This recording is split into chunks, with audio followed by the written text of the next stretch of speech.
Before the fear, before the chains, before the end of the world was even whispered, there was a union. At the edge of the ordered cosmos, beyond the structured realm of the gods, exists a land tied to chaos, to primordial forces that predate control. It is within this sphere that Loki, the shapeshifter, the deceiver, the one who walks between worlds, encounters Angrboda.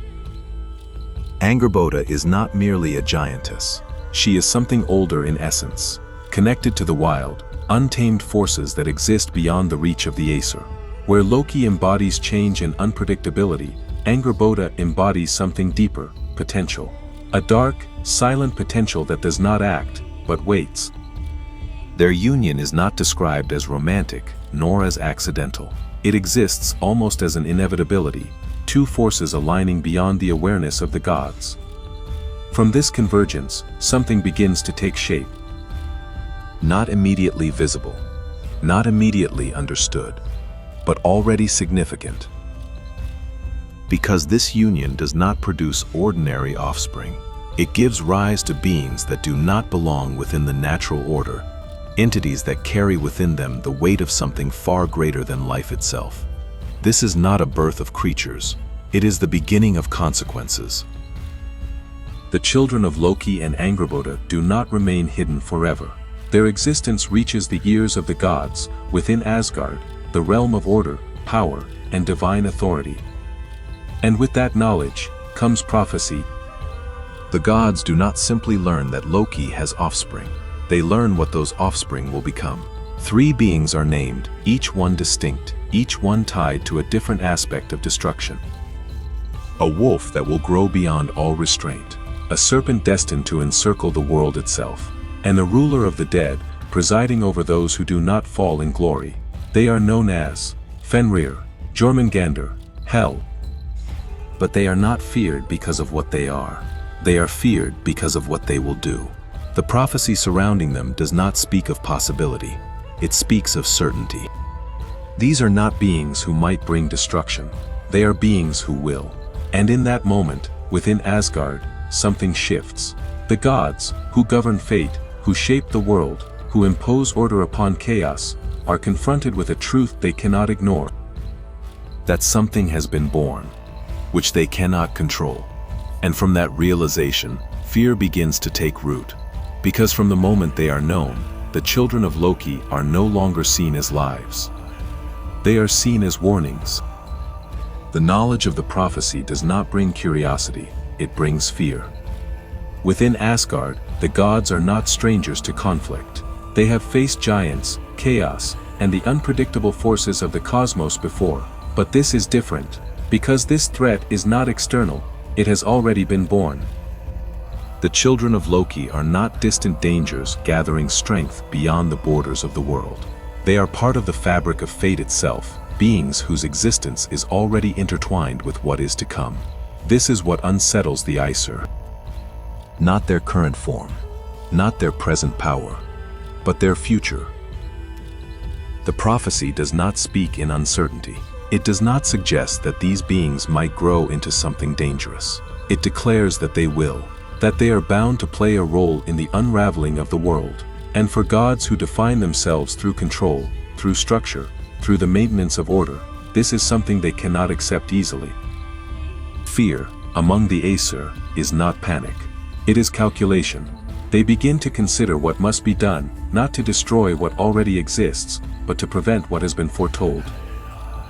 Because for the first time, they are faced with a possibility that challenges their authority. That fate may be moving beyond them.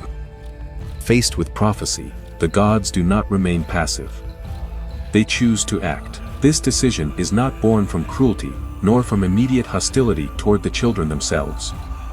It arises from something more fundamental, the desire to preserve order, to maintain control, to resist what has already been written.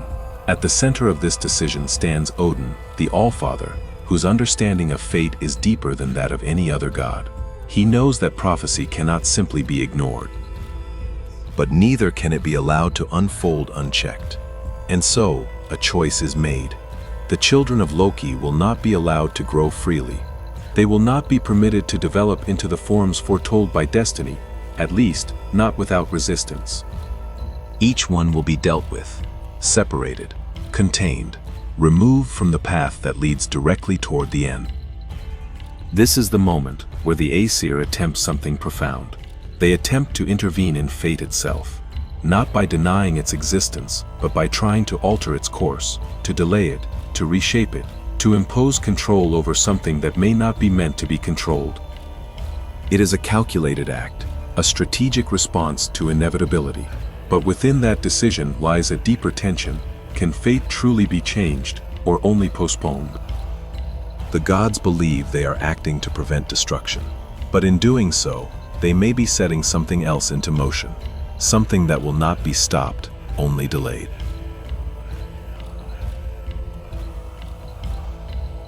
Among the three children, one is not cast away immediately. He is brought into the heart of the gods.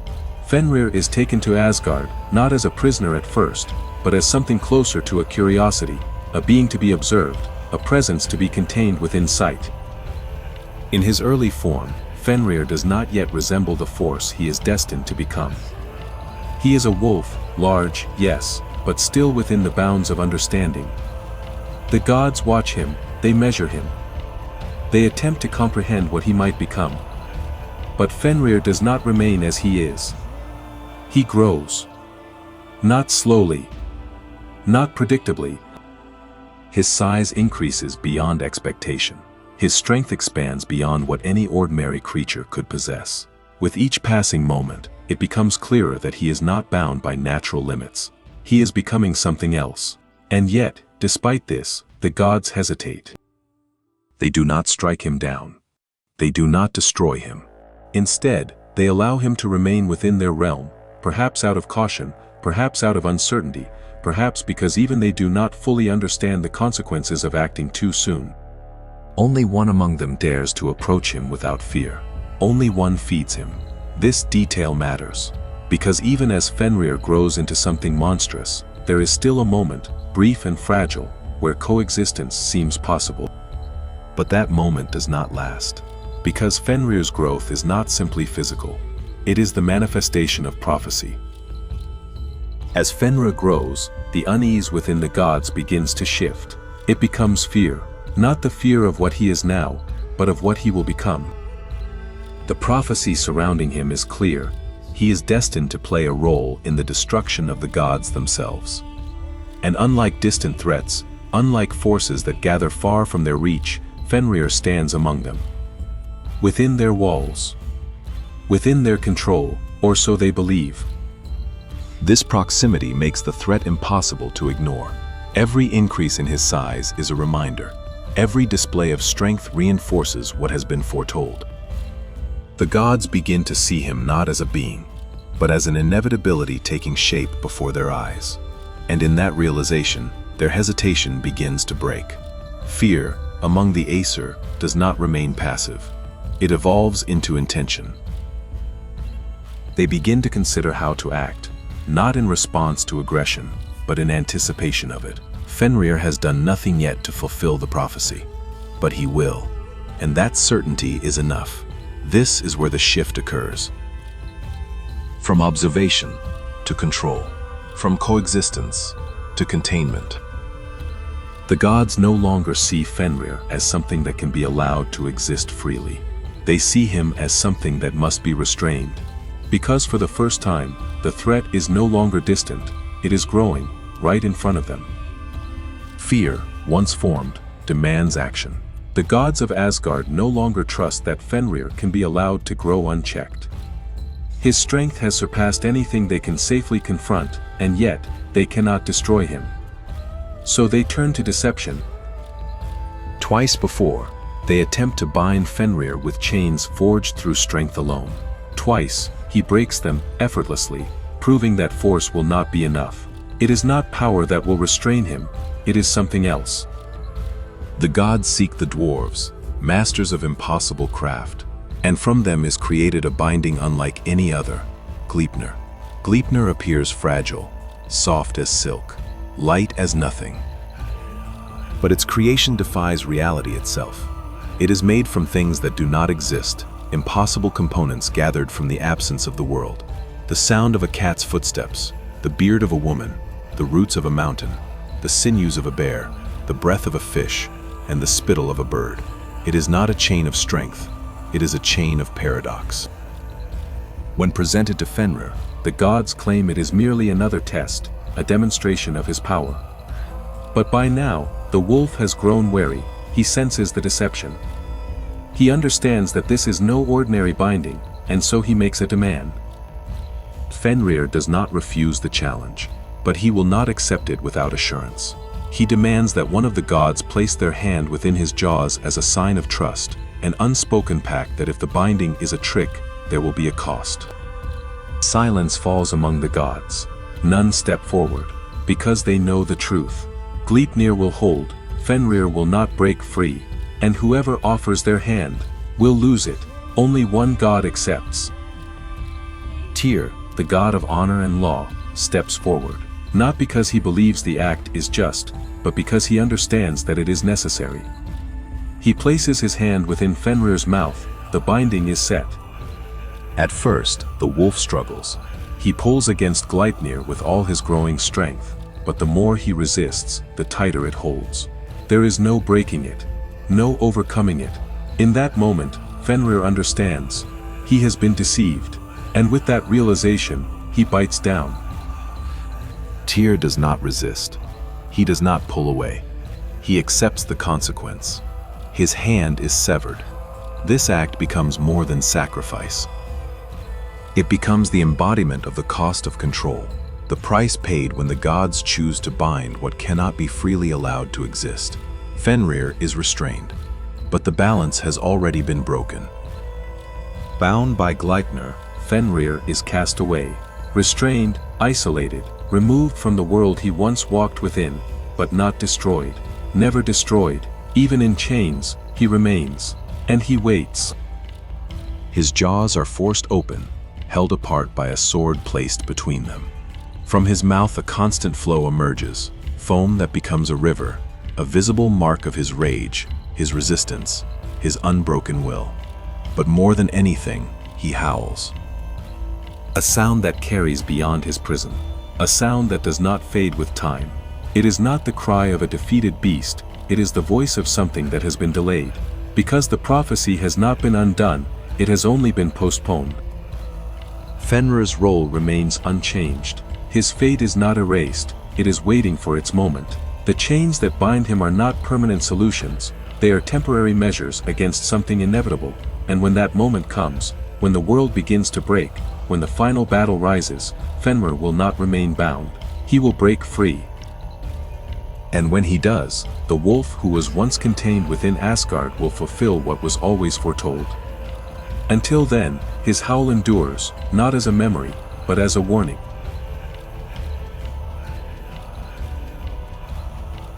Unlike his brother, the serpent is never allowed to remain among the gods.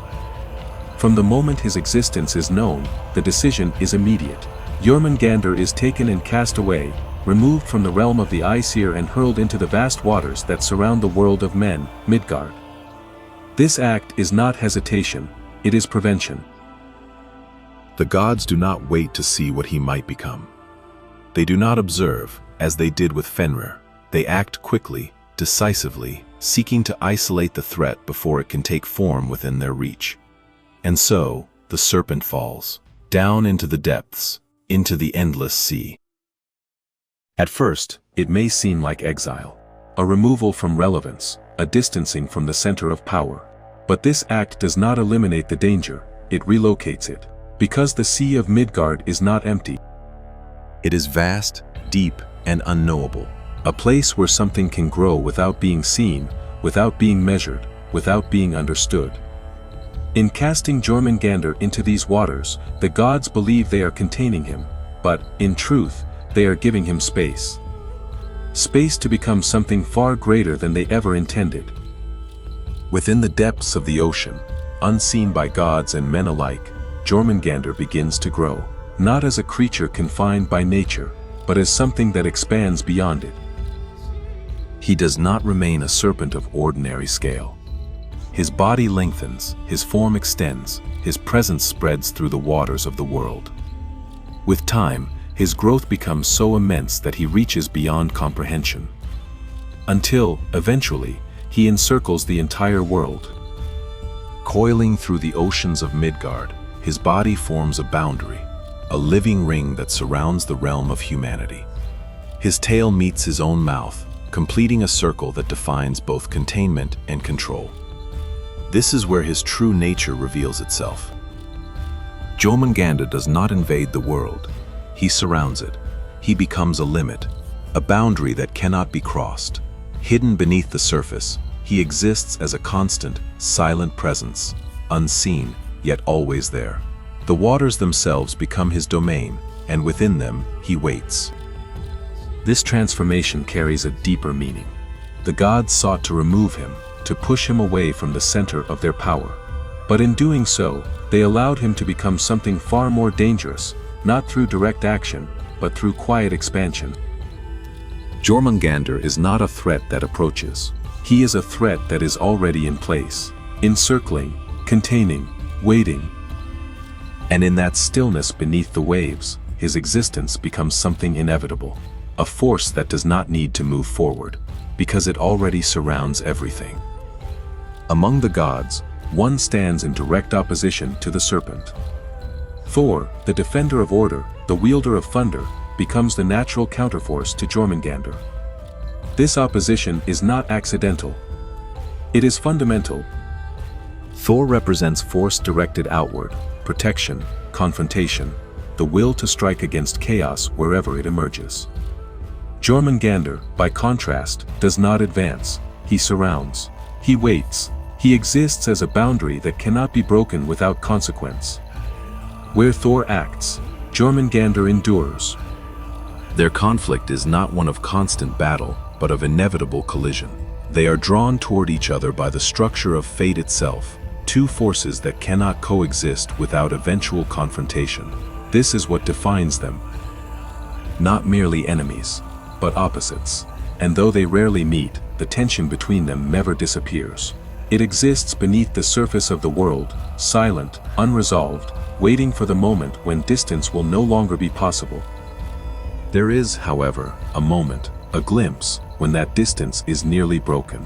In one of the most striking encounters within Norse myth, Thor comes close to drawing the serpent from the depths.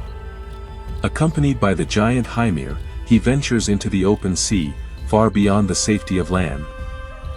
But this is no ordinary fishing expedition. Thor seeks something far greater than any creature of the ocean. Using an ox's head as bait, he casts his line into the depths, down into the domain where Jörmungandr lies coiled around the world. The line sinks deeper and deeper until something takes hold. The pull is immense, not the struggle of an animal, but the resistance of something vast. Thor braces himself. The tension builds. The sea begins to churn as the serpent responds, rising from the depths, drawn upward by the hook. For a moment, the impossible begins to happen.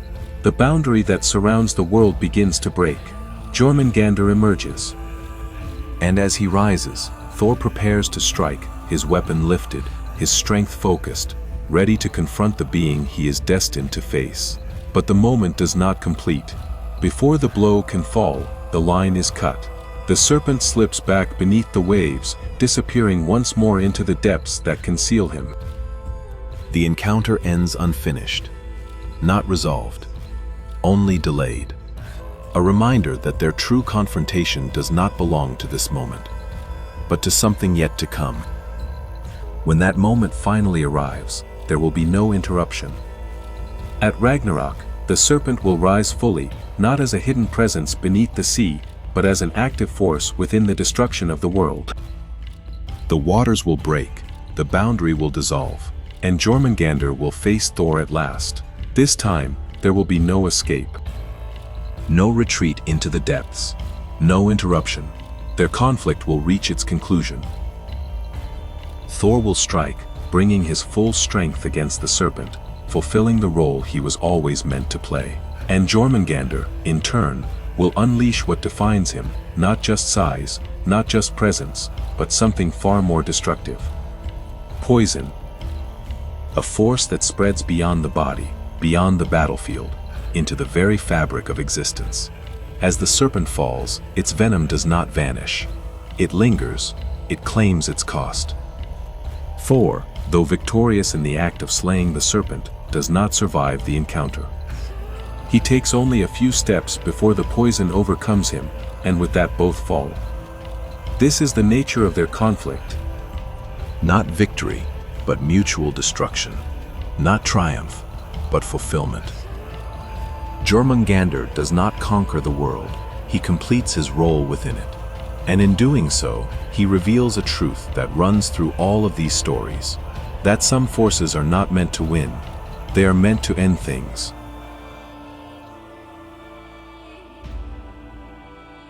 Unlike her brothers, Hel is not bound. And she is not cast into a place of growth. She is sent to a realm of stillness. When the gods decide the fate of the children of Loki, they do not hesitate with her. There is no attempt to keep her close, no effort to observe or measure her development. She is removed. Cast into Niflheim, one of the oldest and coldest regions of existence, a realm of frost, shadow, and silence, far removed from the light and order of the gods. This is not exile in the traditional sense, it is assignment. Because within this desolate realm, Hel is not left to wander, she is given dominion. Over time, Niflheim becomes more than a place of emptiness.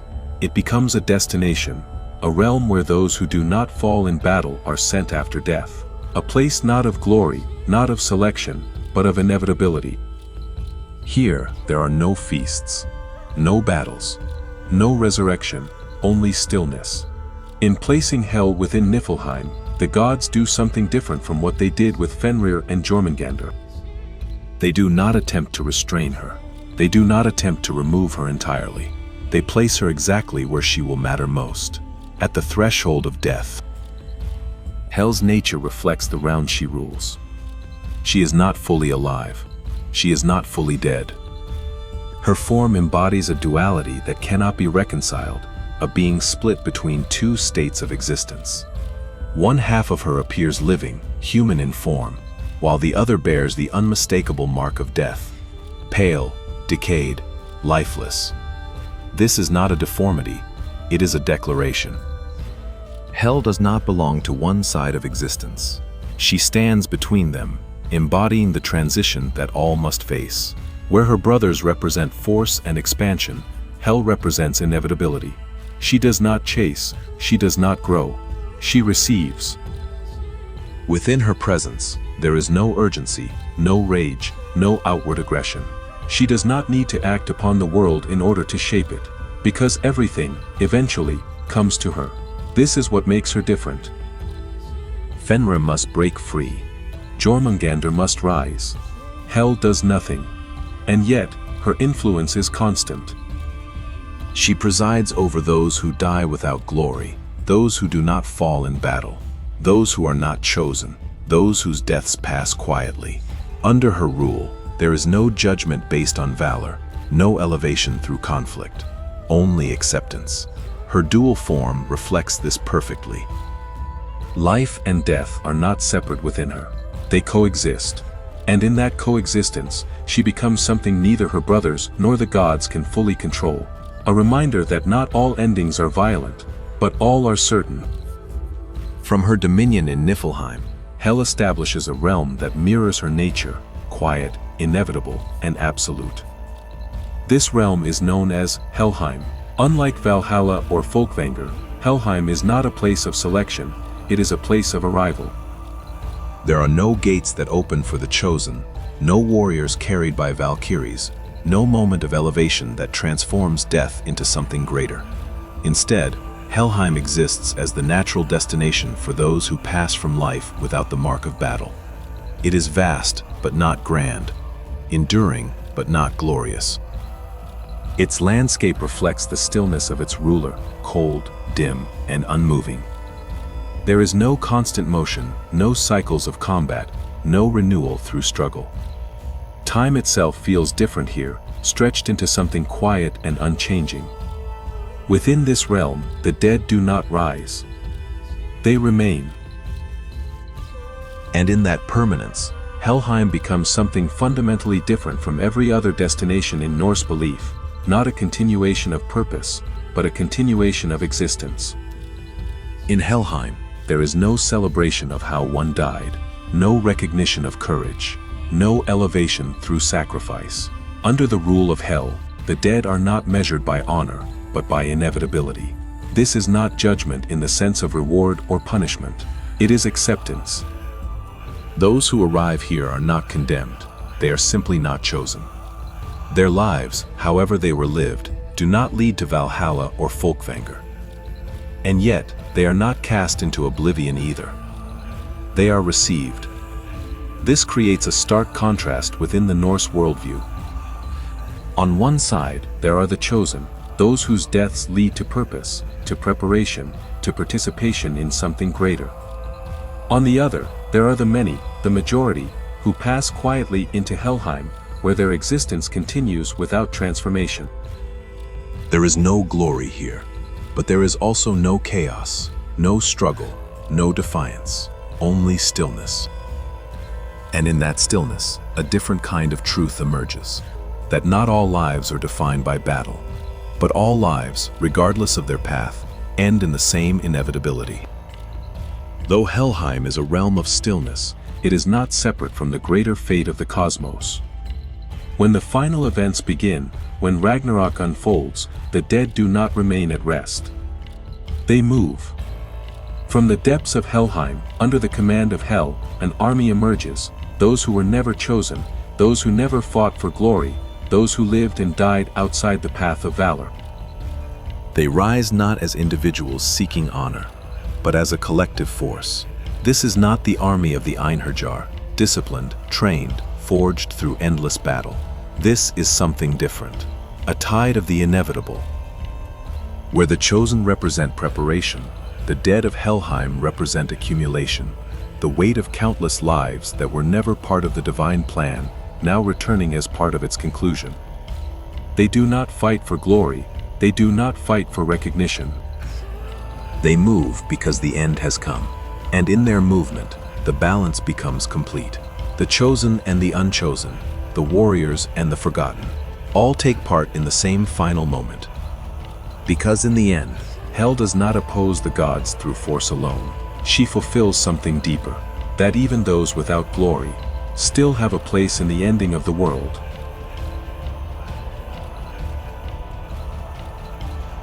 By the time the children of Loki are known, the threat they represent is already clear, not because of what they have done, but because of what they are destined to do.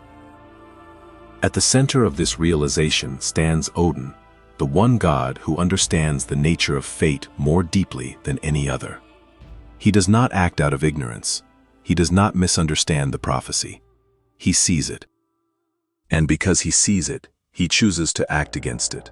This is what defines Odin's decision. It is not an attempt to destroy chaos. It is an attempt to contain it. The children of Loki are not random anomalies. They are aligned with the structure of what is to come, forces that will one day play a role in the unraveling of the world. Odin understands this, and yet he refuses to accept it passively, because to do nothing would be to surrender. And Odin does not surrender to fate. He studies it, he seeks it, and when possible, he tries to shape it. This is the same drive that led him to sacrifice for knowledge, to pursue wisdom at any cost. But here, that same impulse turns outward, toward action. If fate cannot be erased, perhaps it can be delayed. If it cannot be changed, perhaps it can be controlled. This is the logic behind his decision. Not hope for victory, but resistance against inevitability. The response of the gods is not unified in form, but unified in intent. Each of Loki's children is dealt with differently, but all are subjected to the same principle. They must be contained. Fenrir is bound, restrained through deception and sacrifice, held in place by Gleipnir, a chain that does not rely on strength but on impossibility itself. Jörmungandr is cast away, thrown into the ocean that surrounds Midgard, where he grows unseen, removed from direct confrontation, yet never truly eliminated. Hel is placed in dominion, sent to Niflheim, where she rules over the dead, separated from the living world, yet positioned at a point of inevitable importance. Binding, exile, separation, 3 different methods, 1 shared intention. The gods do not destroy these beings. They divide them. They isolate them from one another, remove them from the center of power, and place them in positions where their influence is contained, at least in appearance. This creates a fragile sense of control, a belief that the threat has been managed, that by dispersing these forces across different realms, the unity of their potential has been broken. But beneath this structure lies a deeper truth. Nothing has been removed, nothing has been undone. The prophecy remains intact. And though the children are separated, though they are bound, cast away, or confined, they still exist. Waiting. Because what the gods have created is not resolution, it is distance, and distance is not the same as control. For a time, it works. Fenrir is bound. Jörmungandr is hidden beneath the sea. Hel is confined to her silent dominion. The children of Loki are no longer present within the heart of the gods' realm. They are separated, contained, placed beyond immediate threat. And within Asgard, something settles. Not peace, but control. The gods continue their rule. The order of the cosmos appears intact. The forces that once inspired fear have been pushed to the edges of existence, out of sight, out of reach, out of immediate consequence. This creates something dangerous, a sense of security. Because from the perspective of the gods, the problem has been addressed. The prophecy has not been fulfilled. The world continues. The threat, though known, is no longer active. And in that stillness, a belief begins to take hold that perhaps fate has been delayed enough to be managed. That perhaps what was foretold can be held at bay indefinitely. But this is not true security. It is the absence of immediate consequence, mistaken for control. The gods have not eliminated chaos. They have redistributed it, placed it in positions where it does not interfere, yet. And in doing so, they create the illusion that what has been done is enough. Beneath that illusion, something remains unchanged. The prophecy. It has not weakened. It has not faded. It has only been postponed. The children of Loki still exist. Their roles within the structure of fate are still intact. The conditions that will one day bring them into action have not been erased. They have simply not yet arrived. This is the truth the gods cannot escape. They have not prevented what is to come. They have delayed it, and delay carries its own consequence. Because time does not dissolve destiny, it allows it to mature. Fenrir continues to exist, bound but unbroken. Jörmungandr continues to grow, unseen but ever present. Hel continues to rule, silent but inevitable. Each one remains exactly what they were always meant to be. The only difference is when they will act. This is the cost of the gods' decision. In attempting to control chaos, they have not changed its nature. They have not altered its outcome. They have only ensured that when it finally emerges, it will do so with certainty. Not as a possibility, but as fulfillment. Because destiny, once set in motion, does not disappear. It waits.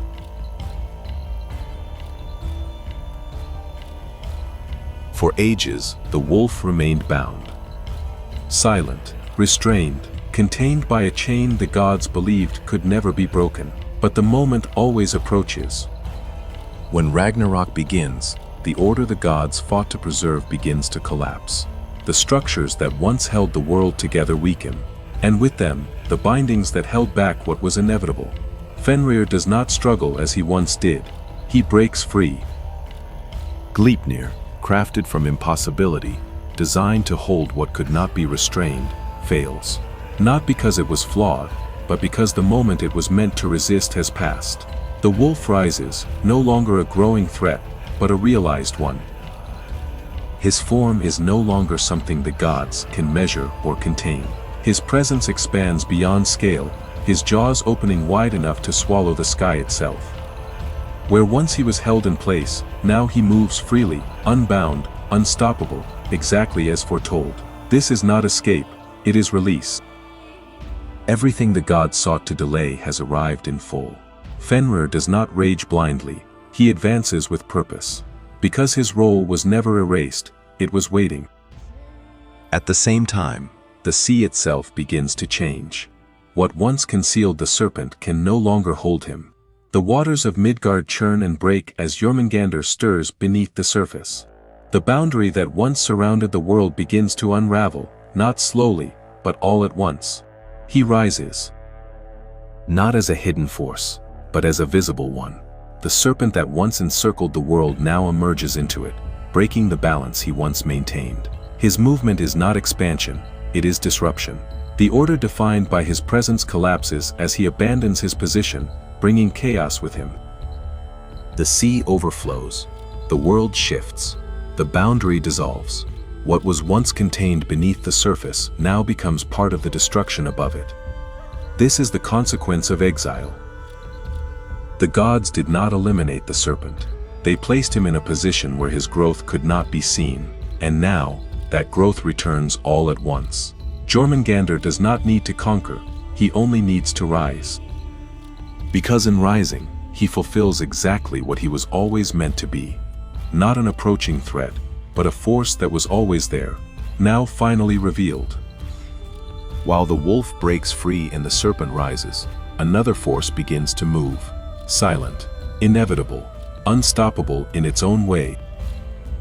From the depths of Helheim, under the command of Hel, the dead begin to stir. Not the chosen, not the warriors of glory, but the countless others. Those who lived and died without recognition. Those who were never taken to Valhalla or Folkvanger. Those who passed quietly, without battle, without honor as defined by the gods. They rise, not as individuals seeking purpose, but as a collective force. An army not forged through training, but through accumulation. They march from the realm of stillness into the world of collapse. Their movement is not driven by rage or ambition, it is driven by inevitability. The end has come, and they are part of it. This is what completes the balance. The chosen march with the gods. The unchosen rise with Hel. Both sides of existence, glory and obscurity, now converge in the same final moment. Because, in the end, no life is outside the structure of fate, even those who were never meant to fight will stand within the ending. At the center of the final conflict, the prophecy reaches its completion. The gods, who once sought to contain what had been foretold, now stand before it, unable to delay it any further. Odin, the All-Father, meets his fate, not in uncertainty, but in fulfillment. He faces Fenrir. There is no escape, no strategy left to unfold. The wolf who was once bound now stands unrestrained, embodying everything the gods tried to prevent. And in that encounter, the prophecy completes itself. Fenrir devours Odin. The one who sought knowledge above all, who tried to shape fate through understanding, is consumed by the very force he attempted to contain. This is not defeat through weakness. It is the consequence of inevitability. At the same time, another clash reaches its end. Thor confronts Jörmungandr, the enemy bound to him since the beginning. The battle is absolute. Thor strikes, bringing the full force of his power against the serpent. And he succeeds, Jörmungandr falls. But not without consequence. The serpent's poison spreads, claiming its cost. Though victorious in the act, Thor does not escape its reach. He takes only a few steps before the venom overtakes him, and he falls. This is the nature of the end. Not victory, not survival, but completion. The gods fall not because they failed to act, but because what they faced was never meant to be avoided.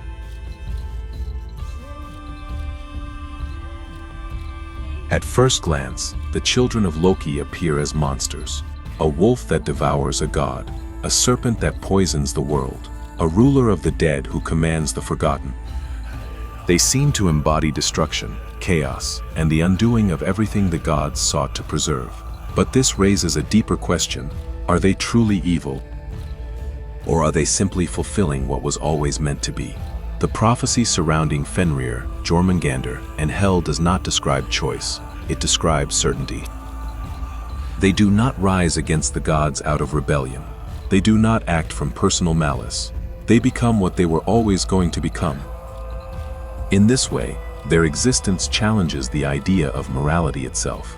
If an outcome is inevitable, if it is written into the structure of the cosmos, can it truly be judged as good or evil? Or is it something else entirely? Something beyond intention? The children of Loki are not villains in the traditional sense. They are forces. Forces that exist within the balance of the world, just as much as the gods who oppose them. Their actions do not disrupt reality, they complete it. And in that completion, the question remains unresolved. Were they ever meant to be stopped, or only to arrive? And in that completion, the question remains unresolved. Were they ever meant to be stopped, or only to arrive? The gods did not ignore the prophecy. They acted against it. They bound Fenrir. They cast away Jörmungandr.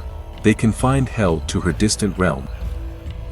Every decision was made with the same intention: to control chaos, to delay the end, to impose order on what had already been set in motion.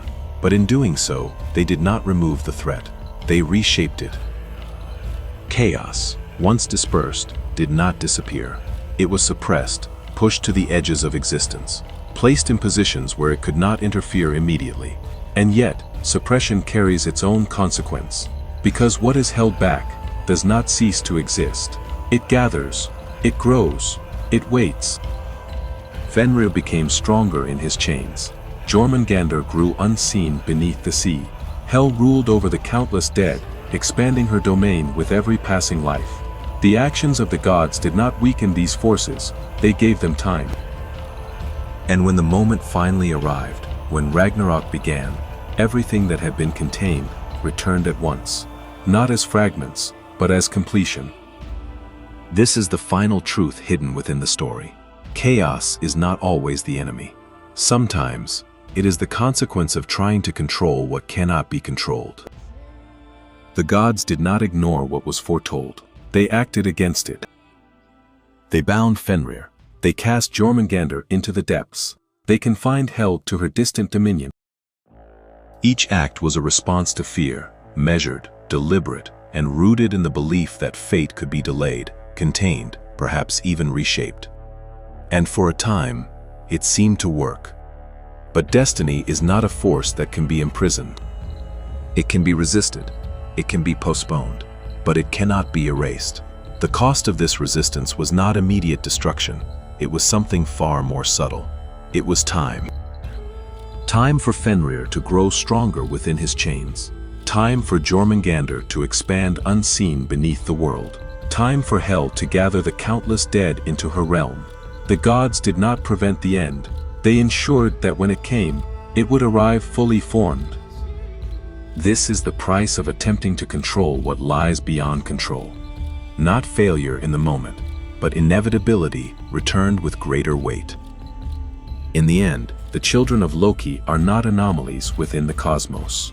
They are essential to it. Each one represents a force that the gods themselves cannot embody, elements that exist outside the structure of order, yet are necessary for the completion of the world. Fenrir is unrestrained force, the breaking of limits, the collapse of control. Jörmungandr is containment and boundary, the unseen force that surrounds and defines existence. Hel is inevitability, the quiet certainty that all things, regardless of their path, must end. Together, they form a balance. Not in opposition to the gods, but in completion of them. The Aesir represent order, structure, and the will to maintain the world as it is. The children of Loki represent the forces that ensure the world does not remain unchanged forever. Creation and destruction, control and release. Life and death, none of these exist alone. And in Ragnarök, that balance is fulfilled, not as chaos overwhelming order, but as the inevitable transformation of one state into another. This is why they endure as symbols, not because they are monstrous, but because they are necessary. They are not simply the end of the gods. They are the reason the cycle continues.